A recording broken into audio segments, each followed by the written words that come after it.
Շատ հետաքրքիր ամրոսով, եթե վերցնենք զուտ պատմական տեսանկյունից 1123 թվականին առաջին անգամ ամբոցը հիշատակվում է եւ ըստ էության կապված է Դավիթ Անհողունի հետ, դա Թուրքիան թագավորության Աշիղ ձորագետի կառավարիչների Բագրատների ճյուղից էր եւ 1983 թվականին այս տեսքով վերականգնվել է։ Բայց պրոֆեսիոնալներն են։ Հա, այո, Հրաչիկ Կասպարյանն է, ճարտարապետ։ Շատ հայտնի չի, պետք է մի քիչ բան անենք, ակտիվ պատմենք։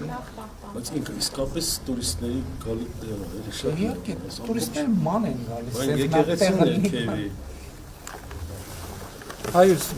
վերթը կա, եկեղեցին կա, իսկ եկեղեցու պատմությունը։ Եկեղեցին էլի 16-17-րդ դարի, բայց հետարքի ուրիշ բան կա, որ էլի վերակառուցված է Սուրբ Նշան։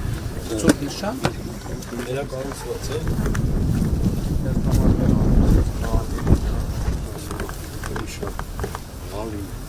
Մոտիկ շարած մոտիկ շարած Բայց ժողովուրդն ասում է, ալինջախալի։